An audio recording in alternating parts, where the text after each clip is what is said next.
الحمدللہ رب العالمین والصلاة والسلام علی سید الانبیاء والمرسلین اما بعد اعوذ باللہ من الشیطان الرجیم بسم اللہ الرحمن الرحیم غیر المغضوب علیہم ولا الضالین آمین صدق اللہ العظیم اللہم صلی علی محمد وعلی آل محمد وبارک وسلم رب اشرح لی صدری ویسر لی امری واحلل عقدۃ من لسانی یفقہوا قولی وجعل لی وزیرا من اہلی آمین یا رب العالمین۔ ناظرین کرام السلام علیکم ورحمۃ اللہ وبرکاتہ۔ پروگرام ہے بصیرت القرآن اور میں ہوں آپ کے ساتھ شجاع الدین شیخ۔ الحمدللہ بصیرت القرآن کے حوالے سے آج 11واں پروگرام آپ کی خدمت میں پیش کر رہے ہیں، اور آپ جانتے ہیں کہ سورۃ الفاتحہ کا مطالعہ جاری ہے۔ آج انشاءاللہ سورۃ الفاتحہ کی آخری 7ویں آیت کا انشاءاللہ مطالعہ ہوگا، اور گویا ایک اعتبار سے سورۃ الفاتحہ کے مضامین کا مطالعہ مکمل ہوگا۔ الحمدللہ ہمارے ساتھ ہمیشہ کی طرح اسٹوڈیوز میں ہمارے نوجوان ساتھی بھی موجود ہیں۔ السلام علیکم ورحمۃ اللہ وبرکاتہ۔ وعلیکم السلام ورحمۃ اللہ وبرکاتہ۔ ماشاءاللہ کراچی کی مختلف یونیورسٹی سے آپ تعلق رکھتے ہیں، قرآن اکیڈمی میں ہمارے ساتھ بھی ہوا کرتے ہیں، اور باقاعدہ ان نشستوں میں ہمارے ساتھ ہیں تاکہ قرآن کا یہ سیکھنے سکھانے کا عمل ہمارے اس پروگرام کے ذریعے دنیا بھر میں مسلمانوں تک پہنچ سکے۔ اللہ تعالی ہم سب کو ہدایت عطا فرمائے۔ ناظرین کرام سب سے پہلے آپ کی موٹیویشن کے لیے، ہماری موٹیویشن کے لیے، ہم سب کی ترغیب کے لیے ایک حدیث، مبارک حدیث رسالت مآب صلی اللہ علیہ وسلم کی، آئیے قرآن سیکھیں، اس عنوان کے حوالے سے آج جو فرمان ہمارے سامنے ہے آئیے اس کا مطالعہ کریں۔ فرمان نبوی صلی اللہ علیہ وسلم ہے، محافل قرآنی پر ہونے والی ایک برکت یہ ہے کہ اللہ کے فرشتے انہیں گھیر لیتے ہیں۔ صحیح مسلم کی روایت ہے کہ اللہ کے فرشتے انہیں گھیر لیتے ہیں۔ ناظرین کرام انشاءاللہ اس حدیث میں 4 برکتوں کا ذکر ہے۔ آج ہم نے ایک کا مطالعہ کیا، آئندہ کے نشستوں میں مزید مطالعہ بھی جاری رکھیں گے۔ ہماری یہ محفل بھی بصیرت القرآن کی اسی نیت سے ہے کہ ہم قرآن کو سیکھنے اور سکھانے کے عمل میں شامل ہوں، اور ہمارا ایمان ہے کہ رسالت مآب صلی اللہ علیہ وسلم نے یہ بات ارشاد فرما دی تو ہماری اس محفل پر بھی انشاءاللہ فرشتوں کا نزول ہوگا۔ اللہ تعالیٰ یہ برکتیں ہم سب کو مزید حاصل کرنے کی توفیق عطا فرمائے۔ اس سے پہلے کہ ہم باقاعدہ مطالعے کی طرف بڑھیں، میں ترجمہ آپ کے سامنے رکھ دیتا ہوں سورۃ الفاتحہ آیت نمبر 7 کے حوالے سے۔ غیر المغضوب علیہم ولا الضالین، اے اللہ جن پر نہ تیرا غضب ہوا اور نہ ہی وہ گمراہ ہوئے۔ اے اللہ جن پر نہ تیرا غضب ہوا اور نہ ہی وہ گمراہ ہوئے۔ یہ سورۃ الفاتحہ کی آیت نمبر 7 ہے۔ آپ کو یاد ہوگا کہ پچھلی آیت جب ہم نے سمجھنے کی کوشش کی تو وہاں یہ ذکر تھا کہ اللہ ان کا راستہ جن پر تیرا انعام ہوا۔ آج کیا سمجھ رہے ہیں؟ جن پر نہ تیرا غضب ہوا اور نہ ہی وہ گمراہ ہوئے۔ ناظرین کرام ترجمہ آپ کی خدمت میں پیش کیا گیا، اب آئیے اپنی ترتیب کے مطابق آگے چلتے ہیں اور ربط آیات کو سمجھنے کی کوشش کرتے ہیں۔ سب سے پہلی بات، آیت نمبر 6 میں ہدایت یافتہ لوگوں کا ذکر ہے جن پر اللہ تعالیٰ کا انعام ہوا، ان کا ذکر ہم نے سمجھنے کی کوشش کی تھی، صراط الذین انعمت علیہم۔ اس آیت میں یعنی آج ہم آیت نمبر 7 کا مطالعہ کر رہے ہیں، اس آیت میں ناکام اور گمراہ لوگوں کا بیان ہے۔ یہ دونوں باتیں ضروری ہیں۔ ہم اگر چاہتے ہیں کہ کل کامیاب ہو جائیں تو یہ بھی معلوم ہونا ضروری ہے کہ کامیاب لوگ کون ہیں اور ان کی صفات کیا ہیں، اور یہ بھی معلوم ہونا ضروری ہے کہ ناکام کون ہوتے ہیں، تاکہ ان صفات سے بچیں جو ناکام لوگوں کی ہوا کرتی ہیں۔ اگلی بات، بہت قیمتی نقطہ، آیت نمبر 6 جو گزشتہ آیت تھی، آیت نمبر 6 میں انعام کی نسبت اللہ کی طرف کی گئی۔ صراط الذین انعمت علیہم، اے اللہ راستہ ان کا جن پر تو نے انعام فرمایا۔ یہ انعام کی نسبت کس کی طرف ہوئی؟ اللہ کی طرف۔ یہ کل فضل ہوتا ہے اللہ کا، یہ عطا ہوتی ہے اللہ کی۔ یہ تو پچھلی آیت میں تھا۔ آج ہم جو پڑھ رہے ہیں آیت غیر المغضوب علیہم ولا الضالین، جن پر نہ تیرا غضب ہوا نہ وہ گمراہ ہوئے۔ اس آیت میں اللہ کے غضب کی وجہ بندوں کی نافرمانی بیان کی گئی، بندوں کے کرتوت، بندوں کے جرائم، بندوں کی نافرمانیاں ہیں جن کی وجہ سے اللہ کا غضب بندوں پر ہوتا ہے۔ تو انعام کی نسبت اللہ کی طرف، کل خیر خوبی اس کی نسبت اللہ کی طرف، اور کہیں اگر کوئی برائی یا منفی باتوں کا معاملہ ہے تو اس شر کی نسبت کس کی طرف ہوگی؟ بندوں کی جانب۔ ناظرین کرام ربط آیات ہم نے جانا، آیت نمبر 6 اور 7 کے درمیان تعلق کو سمجھنے کی کوشش کی۔ اب آئیے تعارف کی طرف چلتے ہیں، یعنی کون کون سے مضامین ہیں جن پر ہماری نگاہ آج رہے گی مطالعے کے اعتبار سے اس آیت نمبر 7 کے ذیل میں۔ آئیے تعارف کے حوالے سے چند نکات۔ نمبر 1، ہدایت پر گامزن رہنے کے لیے نافرمانی سے بچنا ضروری ہے. جہاں اطاعت کرنی ہے اللہ تعالیٰ کی، وہیں اللہ تعالیٰ کی نافرمانی سے بچنا بھی ضروری ہے. عام طور پر لوگ نیکی کی طرف بڑھتے تو ہیں لیکن گناہوں سے بچنے کی طرف ان کی توجہ نہیں ہوتی. دونوں باتیں ضروری ہیں. تو ہدایت پر گامزن رہنے کے لیے نافرمانی سے بچنا ضروری ہے. اگلا نقطہ تعارف کے حوالے سے، کامیابی کے لیے اطاعت کے ساتھ گناہوں کو ترک کرنا ضروری ہے. اصل میں ایک سوچ ہمارے ڈیولپ ہو جاتی ہے، جب بندہ کچھ دین کی طرف آتا ہے تو خیر کے کاموں کی طرف اس کا رجحان بڑھتا ہے، جو کہ بہت اچھی بات ہے. تاہم جہاں خیر کی طرف رجحان بڑھے، جہاں نیکی کے اعمال کرنے پر توجہ ہو، وہیں گناہوں سے بچنے کا اہتمام بھی ضروری ہے. اگلا نقطہ، احکامات الہی کے بارے میں کوتاہی اللہ کے غضب کو دعوت دیتی ہے. اللہ رحمان و رحیم تو ہے، اس میں کوئی شک نہیں، مگر جب بندے کوتاہیاں کرتے ہیں اللہ کے احکامات کے بارے میں تو پھر اس پر اللہ کا غضب نازل ہوتا ہے. تو تیسری بات تعارف کے دل میں یہ ہے کہ احکامات الہی کے بارے میں کوتاہی اللہ کے غضب کو دعوت دیتی ہے. اور چوتھی اور آخری بات ذمن میں یہ ہے کہ ناواقفیت، علم کا نہ ہونا، ناواقفیت اور جہالت گمراہی کا اہم سبب ہے. بہت سے لوگ صحیح راستے سے کیوں بھٹک جاتے ہیں؟ ناواقفیت کی وجہ سے اور جہالت کی وجہ سے، کہ یہ گمراہی کا اہم سبب ہے. اسی لیے آپ غور فرمائیے کہ پہلی وحی کا پہلا لفظ کیا ہے؟ اقرا. علم پر زور، تعلیم پر زور دیا گیا.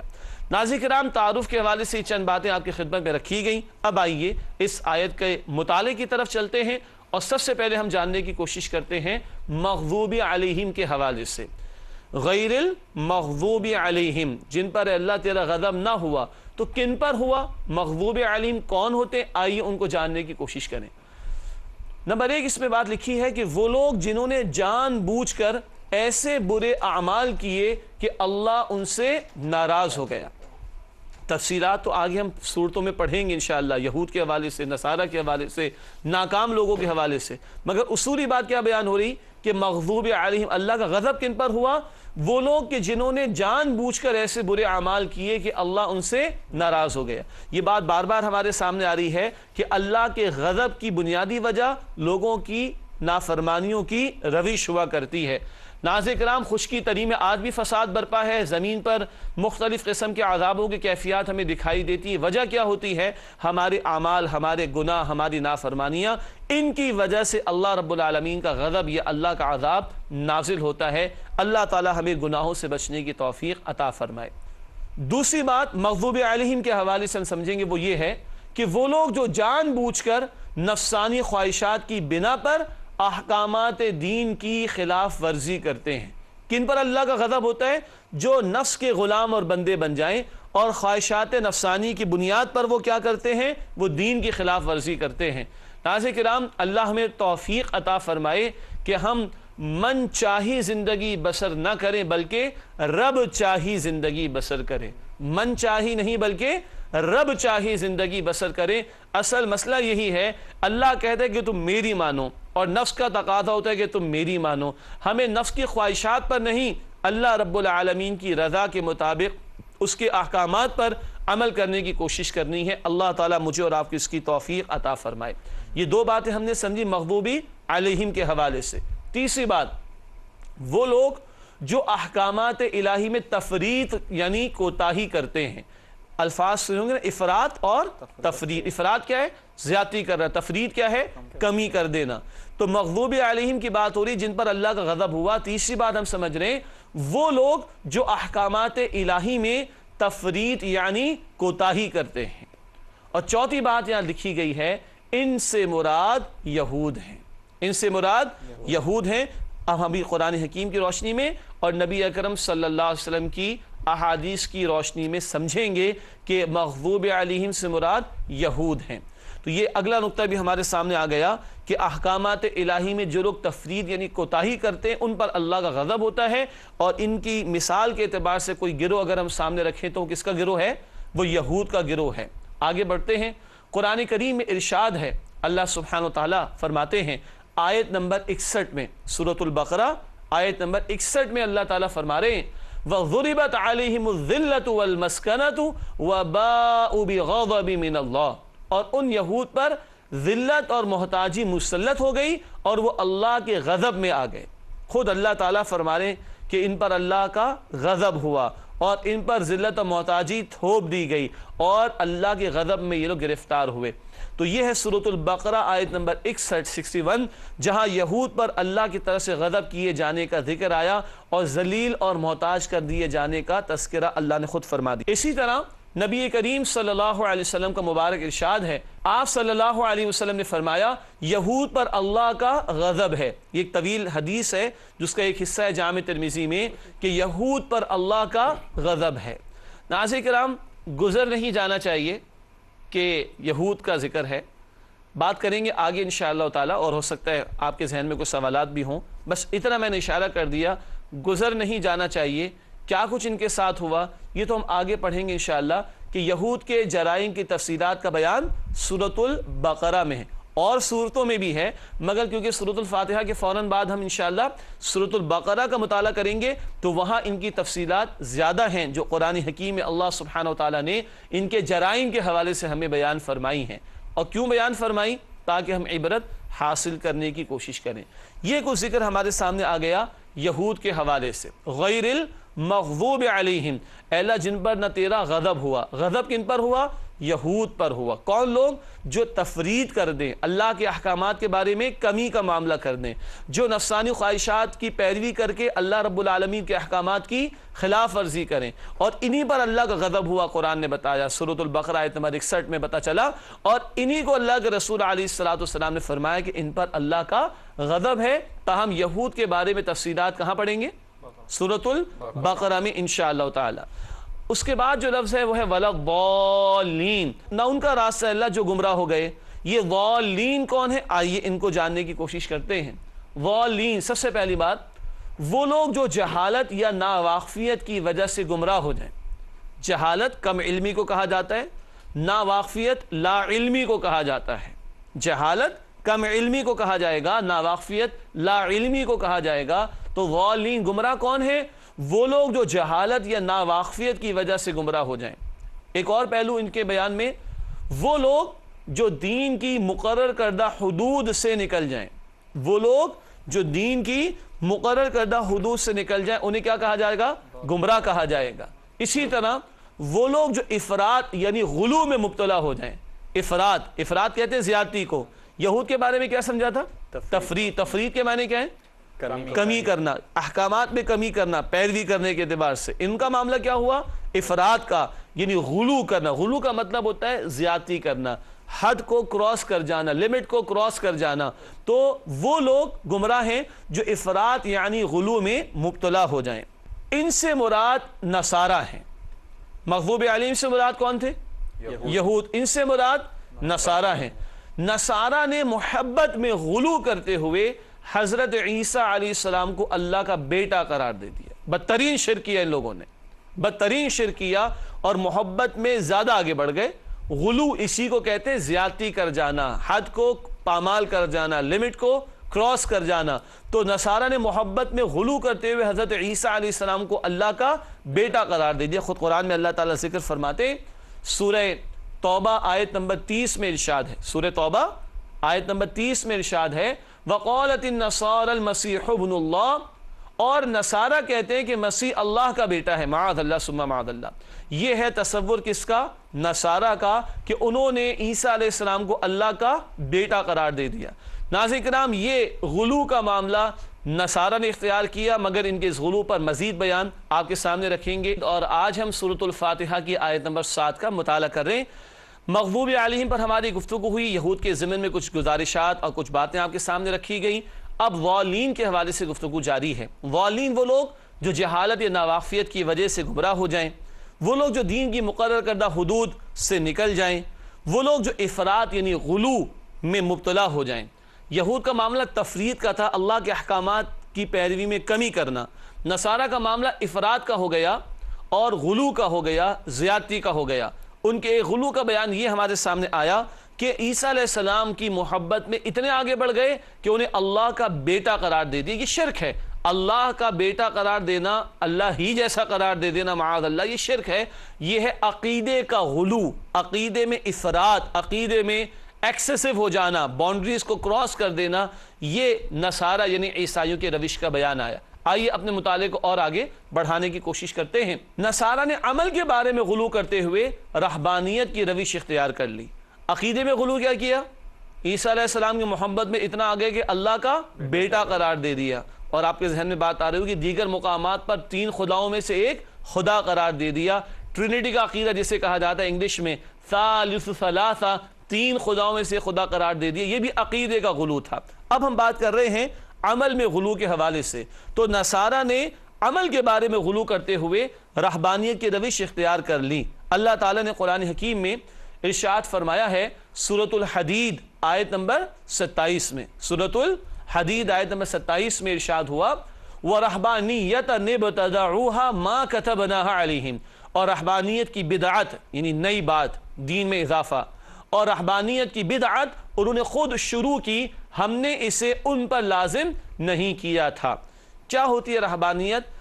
دنیا کو ترک کر دینا، ہاں، دنیا کو اتنا برا، گھٹیا اور مذموم سمجھنا کہ اس میں رہنے پر ہی تیار نہیں، کونے خدروں میں، جنگل بیابانوں میں نکل جانا، اس کا ہمارے دین سے کوئی تعلق نہیں ہے۔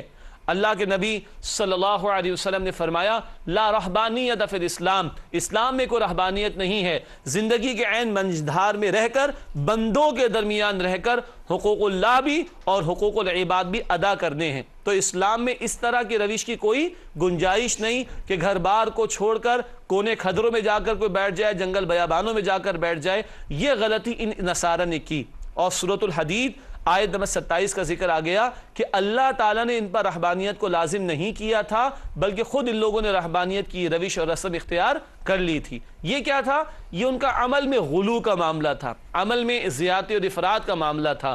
پیغمبر جو بتا رہے وہ نہیں، اپنی مرضی سے دین میں اضافے کیے چلے جا رہے، اضافے کیے چلے جا رہے، اور سمجھ رہے ہیں بڑا خیر کا کام کر رہے ہیں۔ یہ ہیں نصارہ۔ چنانچہ نبی کریم صلی اللہ علیہ وسلم نے فرمایا نصارہ گمراہ ہیں۔ یہ بھی جامع ترمذی کی روایت، پچھلی روایت یہی تھی نا، یہود پر اللہ کا غضب ہے، وہ بھی جامع ترمذی کی روایت تھی، اور نصارہ گمراہ ہیں، یہ بھی جامع ترمذی کی روایت ہے۔ تو گویا مغضوب علیہم ولا الضالین کی عملی تصویر تو یہود و نصارہ ہیں، اور یہ بات خود وضاحت فرما دی رسول کریم صلی اللہ تعالی علیہ وسلم نے۔ تو جامع ترمذی کی روایت کے مطابق آپ صلی اللہ علیہ وسلم کے مبارک فرمان کے مطابق نصارہ گمراہ ہیں۔ اگلا نقطہ ہم نے لکھا ہے کہ نصارہ کے غلو اور گمراہیوں کا ذکر سورہ آل عمران میں ہے۔ یہود کا ذکر کہاں آئے گا؟ سورۃ البقرہ میں۔ تو نصارہ کا ذکر زیادہ کہاں آئے گا؟ سورہ آل عمران میں۔ گو کہ بعد کی صورتوں میں بھی نصارہ کا یہود کا ذکر آتا رہے گا، لیکن الفاتحہ کے بعد البقرہ وہاں یہود کا بیان، اور البقرہ کے بعد آل عمران وہاں نصارہ کا تذکرہ آئے گا انشاءاللہ تعالی۔ ناظرین کرام، کسی درجے میں مغضوب علیہم اور ولا الضالین یعنی وہ لوگ جن پر اللہ کا غضب ہوا ہے اور جو گمراہ ہوئے ہیں، ان لوگوں کا تذکرہ یہاں پر کر دیا گیا ہے۔ اب آئیے مقام عبرت پر گفتگو کر لیں۔ کیا مقام عبرت؟ غور کرنا چاہیے، ہم مسلمان ہر نماز کی ہر رکعت میں سورۃ الفاتحہ کی تلاوت کے دوران یہود و نصارہ کا ذکر آتا ہے۔ ہر نماز جب بھی ادا کریں گے، اس کی ہر رکعت جب بھی ادا کریں گے، سورۃ الفاتحہ لازماً اس کا حصہ ہے۔ ہر بندہ مومن جب بھی نماز ادا کرے گا، ہر رکعت میں مغضوب علیہم ولا الضالین کے الفاظ کی تلاوت ضرور کرے گا۔ یہ اہم بات آ گئی۔ پھر اگلی بات، نبی کریم صلی اللہ علیہ وسلم نے فرمایا، ایک سوال آتا ہے نا کہ کیا وہی بس وہی ہے یا ہمارا بھی کچھ معاملہ ہے اس کے اندر؟ ہم سے کیوں پڑھوائی جا رہی ہے سورہ فاتحہ کی آیت بار بار؟ آپ صلی اللہ علیہ وسلم نے فرمایا لازماً میری امت پر وہ حالات آ کر رہیں گے جو بنی اسرائیل پر آئے تھے، بالکل اسی طرح جیسے ایک جوتا دوسرے جوتے کے مشابہ ہوتا ہے۔ ایگزیکٹلی اگر یوں رکھے تو ویسے ہی ہوگا نا۔ لازماً میری امت پر وہ حالات آ کر رہیں گے جو بنی اسرائیل پر آئے تھے، بالکل اسی طرح جیسے ایک جوتا دوسرے جوتے کے مشابہ ہوتا ہے، ریزمبل کرتا ہے اس کو۔ یہ جامع ترمذی کی روایت ہے۔ ناظرین کرام، بنی اسرائیل انشاءاللہ سورۃ البقرہ میں تفصیل سے بات کریں گے ان کے حوالے سے۔ مختصراً یہ کہ ابراہیم علیہ السلام کے بیٹے ہیں اسحاق علیہ السلام، اسحاق علیہ السلام کے بیٹے ہیں یعقوب علیہ السلام، اور ان کا لقب مشہور ہے اسرائیل، جس کے معنی ہے اللہ کا بندہ۔ تفصیل سورۃ البقرہ میں آئے گی انشاءاللہ۔ اور ان کے 12 بیٹے مشہور ہیں، اور ان میں بھی مشہور کون سے؟ یوسف علیہ السلام. تو یہ جو نسل چلی اس کو کہتے بنی اسرائیل. یعقوب علیہ السلام کے 12 بیٹے اور ان میں مشہور ہیں یوسف علیہ السلام. یہ 12 بیٹوں سے جو نسلیں آگے چلی یہ بنی اسرائیل کہلائے. انہی میں آگے چل کر یہود بھی ہیں, انہی میں آگے چل کر نصارہ بھی ہیں. تو یہود اور نصارہ بنی اسرائیل ہی میں ہیں. یہ تفصیلات سورۃ البقرہ میں مزید آپ کی خدمت میں انشاءاللہ رکھی جائیں گی. اب یہ حدیث کیا بتا رہی ہے؟ آپ صلی اللہ علیہ وسلم نے فرمایا لازماً میری امت پر وہ حالات آ کر رہیں گے جو پچھلی امت پر بنی اسرائیل پر آئے تھے. تو جو ان کے ہاں ہوا وہ ہمارے ہاں بھی ہوگا. کس طرح؟ جیسے ایک جوتا دوسرے جوتے کے بالکل اگر یوں رکھے تو مشابہ ہوتا ہے, ایگزیکٹلی ہم بھی وہی حرکتیں کریں گے, وہ کام کریں گے جو انہوں نے کیے تھے. تو اب بات سمجھ آ رہی کیوں ہمیں پڑھایا جا رہا ہے کہ ہم ان اعمال و کرتوتوں جرائم سے بچیں جن میں وہ مبتلا ہوئے تو غضب ہوا, جن میں وہ مبتلا ہوئے تو وہ گمراہ ہو گئے. آج امت کے زوال کی ایک وجہ یہود و نصارہ کی روش کو اختیار کرنا ہے. آج امت کے زوال کی ایک اہم وجہ یہ ہے کہ یہود اور نصارہ کی روش کو اختیار کر لیا گیا ہے. اس آیت کی تلاوت کرتے ہوئے ہمیں اپنا احتساب کرنا چاہیے. احتساب اکاؤنٹیبلٹی اور رادر سیلف اکاؤنٹیبلٹی کرنی چاہیے کہ آج ہم کچھ وہ اعمال تو نہیں کر رہے جن کی وجہ سے یہود پر غضب ہوا اللہ کا. کیا آج ہم وہ حرکتیں تو نہیں کر رہے جن کی وجہ سے گمراہ ہو گئے نصارہ؟ وہ بھی تو اللہ کو اور پیغمبروں کو ماننے والے لوگ تھے نا, کتابوں کو ماننے والے لوگ تھے, مگر کرتوت بگڑے تو غضب بھی ہوا اللہ کا, اور اعمال میں بگاڑ پیدا ہوا تو وہ گمراہ بھی ہو گئے.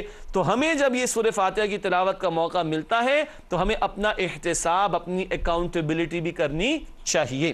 ناظرین کرام الحمدللہ 7ویں آیت کا بیان بھی کسی درجے میں مکمل ہوا, اور اس کے بعد ہم کیا پڑھتے ہیں سورۃ الفاتحہ کے اختتام پر؟ آمین. آئیے آمین پر بات کرتے ہیں. سورۃ الفاتحہ کی تلاوت کے اختتام پر آمین کہنا مسنون ہے. آمین کہنا مسنون ہے سورۃ الفاتحہ کے اختتام پر. اس کے معنی ہے اے اللہ قبول فرما. اچھا مجھے خیال آیا ہمارا جب یہ پروگرام شروع ہوتا ہے تو ہمارے قاری صاحب ماشاءاللہ سورۃ الفاتحہ روزانہ تلاوت کرتے تھے, اور جب تلاوت انہوں نے کی تو اختتام پر وہ کیا کہتے تھے؟ وہ بھی آمین کہتے تھے. تو بعض لوگوں کو پریشانی ہوتی ہے لکھا ہوا تو نہیں ہے قرآن حکیم میں, تو یہ کہاں سے معلوم ہوا؟ سنت سے معلوم ہوا کہ سورۃ الفاتحہ کی تلاوت کے اختتام پر آمین کہنا مسنون ہے. دوسری بات اس کے معنی ہے اے اللہ قبول فرما, یا اے اللہ ایسا ہی ہو. دعا کی نا ہم نے, اے اللہ سیدھے راستے پر چلا, راستہ ان کا جن پر تو نے انعام فرمایا, جن پر نہ تیرا غضب ہوا نہ وہ گمراہ ہوئے. پھر ہم کیا کہتے ہیں؟ آمین. تو اے اللہ اس کو قبول فرما, اے اللہ ایسا ہی ہو. ناظرین کرام یہ دعا زبان سے بھی کرنی ہے اور دل سے بھی کرنی چاہیے. اب ہم صرف سورۃ فاتحہ پڑھیں نہ بلکہ اس کی تلاوت کریں. بلکہ جملہ عرض کر دیتا ہوں, ہم لوگ دعائیں پڑھتے ہیں, دعائیں پڑھنی نہیں چاہیے, دعائیں مانگنی چاہیے. ہم بس پڑھتے ہیں اور چلے جاتے ہیں, امام صاحب پڑھتے ہیں ہم آمین کہے چلے جاتے ہیں. لیکن دعا مانگی کب جاتی ہے؟ جب ہمیں معلوم ہو کہ ہم کیا مانگ رہے ہیں. تو اب الحمدللہ ہم نے سورۃ الفاتحہ کا مطالعہ بھی کسی درجے میں مکمل کیا, اس کی تشریح بھی ہمارے سامنے آ گئی. تو اب یہ دعا ہمارے دل سے بھی نکلنی چاہیے. تو آمین زبان سے بھی ادا ہو اور آمین دل سے بھی ادا ہو, جس کے معنی کہ اے اللہ قبول فرما یا اے اللہ ایسا ہی ہو. ایک بڑی مبارک حدیث سمجھتے ہیں. آئیے نبی اکرم صلی اللہ علیہ وسلم کا ارشاد ہے جس کی آمین فرشتوں کی آمین سے مل گئی اس کے پچھلے گناہ معاف کر دیے گئے. یہ صحیح بخاری کی روایت. جس کی آمین فرشتوں کی آمین سے مل گئی اس کے پچھلے گناہ معاف کر دیے گئے. معلوم ہوا کہ سورۃ الفاتحہ کے اختتام پر فرشتے بھی آمین کہتے ہیں. تو ہم بھی کہیں گے انشاءاللہ تعالیٰ تو گناہوں کی معافی کا باعث ہو جائے گی یہ بات انشاءاللہ تعالیٰ. ناظرین کرام الحمدللہ سورۃ الفاتحہ کی 7 آیات کا مطالعہ کسی درجے میں مکمل ہوا. ایک چھوٹا سا سیگمنٹ ہمارا ہوتا ہے قرآنی معلومات کا. ایک بات سیکھتے ہیں آج, اور پھر انشاءاللہ کچھ سوالات اپنے نوجوان ساتھیوں سے لینے کی کوشش کریں گے. قرآنی معلومات میں جو بات آج آپ کے سامنے رکھ رہے ہیں بڑے مناسب موقع پر ہے کہ قرآن کریم کی سب سے طویل سورت سورۃ البقرہ ہے, اور انشاءاللہ آئندہ نشست سے اس کا آغاز بھی ہوگا. پورے قرآن کی سب سے طویل سورت سورۃ البقرہ, 40 رکوع ہیں اور 286 آیات ہے سورۃ البقرہ میں. الحمدللہ یہ بات بھی آپ کے علم میں آ گئی, سورۃ البقرہ قرآن کی سب سے طویل ترین سورت. اب آئیے کچھ سوالات لیتے ہیں اپنے نوجوان ساتھیوں سے جو ممکن ہے کہ آپ کے ذہنوں میں بھی پیدا ہوئے ہوں گے. جی سب سے پہلا سوال کس کے پاس ہے؟ جی میرا سوال یہ ہے کہ جیسے آپ نے بھی فرمایا کہ ان مقامات سے گزر نہیں جانا چاہیے، ان سے عبرت حاصل کرنی چاہیے، تو یہود کی کون کون سی بڑی برائیاں ہیں جن کا قرآن میں ذکر ہے؟ ماشاءاللہ عابد نے بڑا ایک پریکٹیکل سوال کیا ہے کہ ٹھیک ہے ہمیں گزر نہیں جانا چاہیے، بلکہ احساس ہونا چاہیے کہ ان یہود پر اللہ کا غضب ہوا، تو اب یہ بھی تو معلوم ہونا چاہیے وہ کون کون سے بڑے جرائم ہیں کہ جن کا ذکر قرآن کرتا ہے جس کی وجہ سے ان پر اللہ کا غضب ہوا۔ پہلا جواب تو یہ کہ اب سورۃ البقرہ کا آغاز ہوا چاہتا ہے، اس میں تفصیل سے ان کی چارج شیٹ ہے جو اللہ تعالیٰ نے قرآن حکیم میں عطا فرمائی کہ کون کون سے جرائم میں یہ لوگ مبتلا تھے۔ چند باتیں۔ نمبر ایک، دنیا کی محبت میں ڈوب گئے تھے۔ نمبر ایک، دنیا کی محبت میں ڈوب گئے اور پھر اللہ کے غضب کا شکار ہوتے چلے گئے۔ نمبر دو، اللہ کی کتاب کو، اس وقت تورات تھی ان کے پاس، اللہ کی کتاب کو قرآن بتاتا ہے پس پشت ڈال دیا، پڑھیں گے سورۃ البقرہ میں تفصیل سے، کتاب بند کر دی بالکل انہوں نے۔ نمبر تین، انبیاء کو شہید کیا انہوں نے، استغفر اللہ، انبیاء کو قتل کیا انہوں نے، شہید کیا انہوں نے، یہود نے۔ نمبر چار، پیغمبروں کا ساتھ نہیں دیا، پیغمبر کہتے تھے دین کی کاموں میں میرا ساتھ دو، انہوں نے منع کر دیا۔ موسیٰ علیہ السلام کو جواب دیا قتال نہیں کریں گے آپ کے ساتھ مل کر۔ تو دنیا کی محبت، اللہ کی کتاب کو پس پش ڈال دینا، پیغمبروں کو قتل یعنی شہید کرنا، اور پیغمبروں کا ساتھ نہ دینا۔ جادو ٹونے میں مبتلا ہو گئے، شارٹ کٹس چاہیے تھے ان کو کامیابیوں کے لیے، جادو ٹونے میں مبتلا ہو گئے۔ یہ میں نے چند باتیں ذکر کی ہیں، تفصیل کہاں آ رہی ہے؟ سورۃ البقرہ میں انشاءاللہ تعالی۔ اور اگر آج ہم نگاہ ڈالیں تو ہم بھی تو دنیا کی محبت میں گرفتار ہیں کہ نہیں؟ دین کے لیے وقت بہت کم ہے لوگوں کے پاس۔ اللہ کی کتاب قرآن، اللہ اس سلسلے کو قبول فرمائے اپنی بارگاہ میں، لیکن باعلاج حالت کیا ہے کہ ہمارے پاس قرآن کے لیے وقت نہیں۔ نبوت کا سلسلہ ختم ہو گیا، انہوں نے پیغمبروں کو شہید کیا تھا نا، اس امت میں علماء دین کو، اہل حق کو بھی شہید کیا جاتا رہا، ماضی میں آج بھی ہوتا ہے۔ پیغمبروں کا ساتھ انہوں نے نہیں دیا تھا۔ ختم نبوت کے بعد اللہ کے پیغام کو انسانی تک پہنچانے کی ذمہ داری کس کے پاس ہے؟ ہمارے پاس۔ آج ہمارا جو حال ہے وہ دیکھ لیجیے۔ جادو ٹونا، کیا آج مسلمان اس میں مبتلا نہیں ہو گئے؟ شارٹ کٹس چاہیے، یا اپنی نفرت کا اظہار کسی کے خلاف کرنا ہے، دشمنی کا اظہار کرنا ہے تو جادو کرا کر اس کو نقصان پہنچانے کی کوشش۔ اللہ تعالی ہم سب کو محفوظ رکھے۔ اب وہ حدیث سمجھ میں آئی؟ بالکل اسی طرح وہ حالات تم پر آئیں گے جو بنی اسرائیل پر آئے تھے، جیسے ایک جوتا دوسرے جوتے کے بالکل مشابہ ہوتا ہے۔ جی کاظم، آپ کے پاس کوئی سوال ہے؟ جی بتائیے۔ میں یہ پوچھنا چاہتا ہوں کہ اس آیت میں جو جن دو صفات کا بیان ہوا، یعنی مغضوب اور ضال، تو یہ دو الگ الگ گروہوں کا بیان ہے یا پھر یہ انعمت علیہم کا تسلسل ہے کہ راستہ ان لوگوں کا جن پر تیرا انعام ہوا اور وہی جو نہ گمراہ ہوئے اور نہ جن پر تیرا غضب ہوا؟ تو یہ دو الگ الگ گروہ ہیں یا پھر اسی کا تسلسل ہے؟ ماشاءاللہ بہت ہی ایک اچھا سوال ہے، اور نازک سوال بھی ہے اور مشکل سوال بھی ہے، کوشش کرتے ہیں جواب کی۔ جہاں ہم نے رسول کریم صلی اللہ علیہ وسلم کی دو احادیث سمجھی تو اللہ کے رسول صلی اللہ علیہ وسلم نے متعین کر کے بھی بتا دیے کہ یہ یہود ہے اور یہ نصارہ ہیں۔ ایک ہے گروہ کا متعین ہو جانا، وہ اللہ کے رسول نے بھی فرما دیا صلی اللہ علیہ وسلم۔ ایک ہے ان کی صفات کا معاملہ، ان کے کرتوتوں کا معاملہ، اس کو ہم جنرلائز کر کے بات کریں۔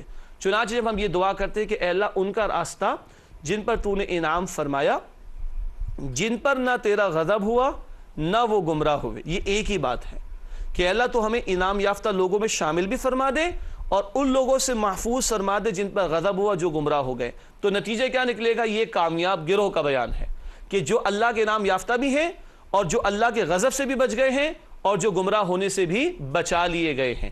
تو بات کیا ہے جو قرآن ایک جگہ کہتا ہے نا، سورہ آل عمران آیت نمبر 185 میں، فَمَنْ زُحْزِحَ عَنِ النَّارِ وَأُدْخِلَ الْجَنَّةَ فَقَدْ فَازَ، جو جہنم سے بچایا گیا اور جنت میں داخل کر دیا گیا، یقین وہ کامیاب ہوگا۔ تو جس پر انعام ہوا اور جو غضب سے بھی بچا لیا گیا، جو گمراہی سے بھی بچا لیا گیا، وہ اصل میں کامیاب ہوگا۔ تو کامیاب ہونے والا گروہ ایک ہے۔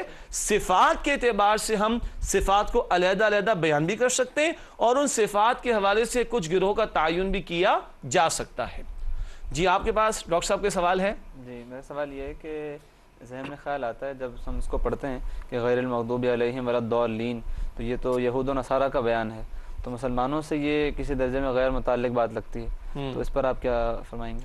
جی ہمارے ڈاکٹر فیض پاشا صاحب نے سوال بہت قیمتی کیا ہے کہ مغضوب علیہم یہود کا بیان ہے، ضالین نصارہ کا بیان ہے، تو بعض لوگوں کو مغالطہ ہو جاتا ہے کہ شاید یہ ہم سے متعلق نہیں، اور اصل میں یہ سوال اسی مغالطے کی وضاحت کے حوالے سے ہے کہ مغالطہ ہونا نہیں چاہیے. جیسے ایک بات میں نے عرض کی تھی کہ جب ہم ہر نماز کی ہر رکعت میں اس کی تلاوت کر رہے ہیں تو کیا خیال ہے ہم سے متعلق ہوگا کہ نہیں ہوگا؟ ہوگا. کیسے متعلق ہوگا؟ وہ کرتوت دیکھو جس کی وجہ سے یہود پر غضب ہوا، وہ اعمال دیکھو جس کی وجہ سے نصارہ گمراہ ہوئے، ان کرتوتوں اور ان اعمال سے بچنے کی کوشش کرو. ورنہ میں عام مسلمانوں کی غلط فہمی کو دور کرنے کے لیے ایک بات عرض کر رہا ہوں، اگر ہم یہ کہیں کہ یہ تو یہود کا بیان ہے ہمارے لیے نہیں، یہ مشرکین کا بیان ہے یہ ہمارے لیے نہیں، یہ نصارہ کا بیان ہمارے لیے نہیں، یہ منافقین کا بیان یہ ہمارے لیے نہیں، اگر ہم یہ کہتے چلے جائیں گے تو قرآن میں ہمارے لیے بچے گا کیا؟ ہر جگہ قرآن ذکر کر رہا ہے ان کا. قرآن کہتا ہے سورۃ الانبیاء آیت نمبر 10 میں لَقَدْ أَنزَلْنَا إِلَيْكُمْ كِتَابًا فِيهِ ذِكْرُكُمْ أَفَلَا تَعْقِلُونَ.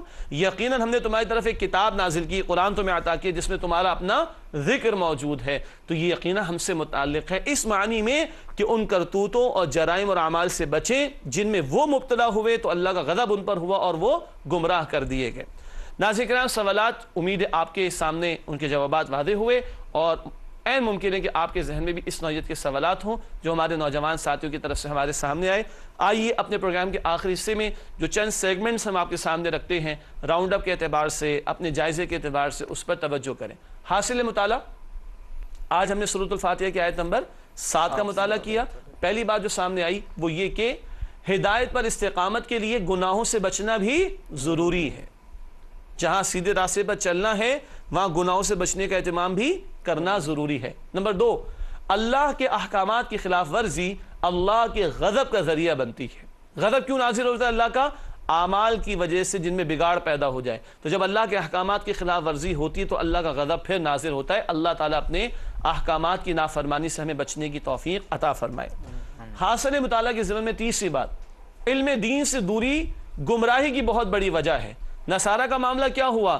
پیغمبر کے بتائے ہوئے علم کے مقابلے میں اپنی مرضی سے غلو کیا، عقیدے کا بھی عمل کا بھی گمراہ ہو گئے. علم دین سے دوری گمراہی کی بہت بڑی وجہ ہے. ناظرین کرام، اس پروگرام کا بھی اہم مقصد یہ ہے کہ رب العالمین کا کلام اور اس کے حبیب مکرم صلی اللہ علیہ وسلم کی تعلیمات ہمارے سامنے آئیں. اللہ تعالی ہمیں مزید ذوق و شوق ان نشستوں میں شرکت کا عطا فرمائے اور گمراہی سے اللہ تعالی ہم سب کی حفاظت فرمائے. چوتھی بات، دین کے بارے میں افراط اور تفریط دونوں رویے برے ہیں. افراط میں کون گئے؟ نصارہ. اور تفریط میں کون مبتلا ہوئے؟ یہود. افراط کیا ہے؟ زیادتی. اور تفریط کیا ہے؟ کمی کرنا. نہیں، جو بتایا گیا نا اللہ اور اللہ کے رسول صلی اللہ علیہ وسلم کی طرف سے اسی پر اکتفا کریں، اپنی من چاہی باتوں کے اضافہ نہ کریں اور ان کی بتائی ہوئی کسی بات میں کمی نہ کریں. دین کے بارے میں افراط اور تفریط دونوں رویے برے ہیں. اور پانچویں بات اس ضمن میں یہ ہے کہ غلو کا طرز عمل، غلو کے معنی کیا ہوتے ہیں؟ حد سے بڑھ جانا، زیادتی کرنا. غلو کا طرز عمل رائے حق سے دور کر دیتا ہے. کون لوگ غلو میں مبتلا ہوئے تھے؟ نصارہ. تو نہ عقیدے کے غلو میں جانا ہے، نہ محبت کے غلو میں جانا ہے، نہ عمل کے غلو میں جانا ہے. جو بتایا گیا ہے اس پر اپنے آپ کو فوکس رکھنے کی کوشش کرنی ہے. ناظرین کرام، حاصل مطالعہ تو سامنے آ گیا. اب آئیے جو ایک نازک سیگمنٹ ہمارا ہوتا ہے وہ ہے جائزہ. Where do we stand today? جب یہ سب معلوم ہو جاتا ہے، ہم سمجھ لیتے ہیں، جان لیتے ہیں، سیکھ لیتے ہیں، تو پھر یہ بھی تو دیکھنا چاہیے کہ ہم کہاں کھڑے ہیں. آئیے جائزہ لیں. نمبر 1، کیا ہم سورۃ الفاتحہ کو سمجھ کر نماز میں تلاوت کرتے ہیں؟ الحمدللہ آج ہماری یہ 8ویں نشست تھی سورۃ الفاتحہ کے حوالے سے. 7 آیتیں.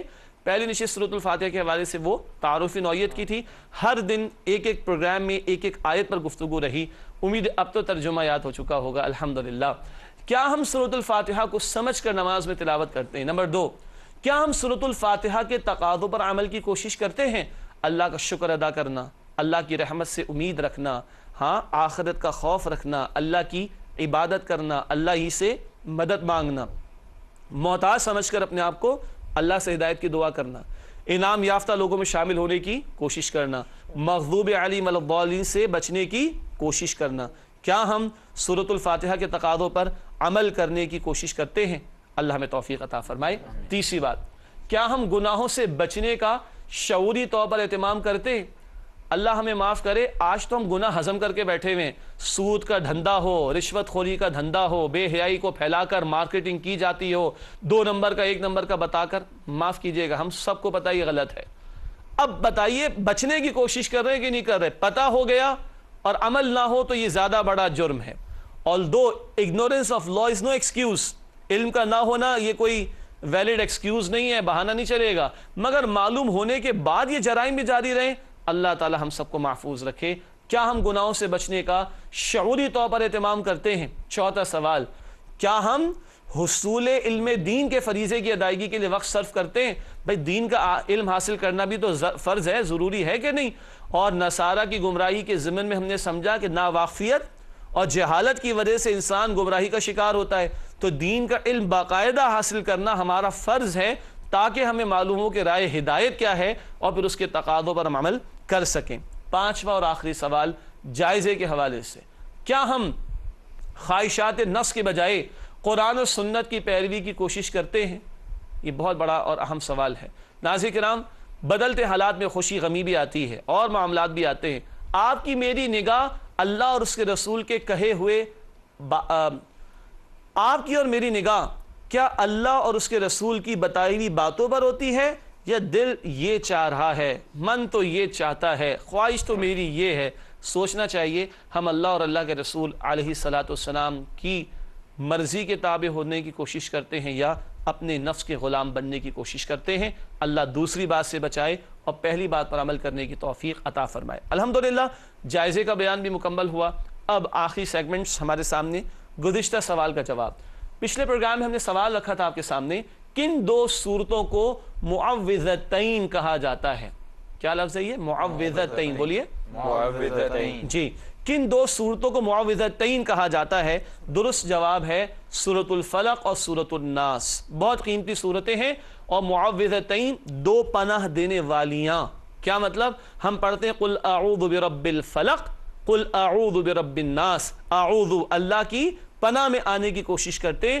یہ آخری دو صورتیں الفلق اور الناس بہت قیمتی صورتیں ہیں جو ہمیں پناہ دینے والی ہیں۔ ہم اللہ کی پناہ میں آنے کی کوشش کرتے ہیں ان دونوں کے ذریعے سے، خارج کے شرور، ایکسٹرنل جو شرور ہیں ان سے بچنے کے سورۃ الفلق، اور انٹرنل جو شرور ہیں اندر سے شیطان کے وسوسے وغیرہ ان سے بچنے کے لیے سورۃ الناس۔ بہت قیمتی صورتیں، انشاءاللہ آئندہ کے پروگرامز میں ان کے حوالے سے اور باتیں بھی آپ کی خدمت میں رکھیں گے۔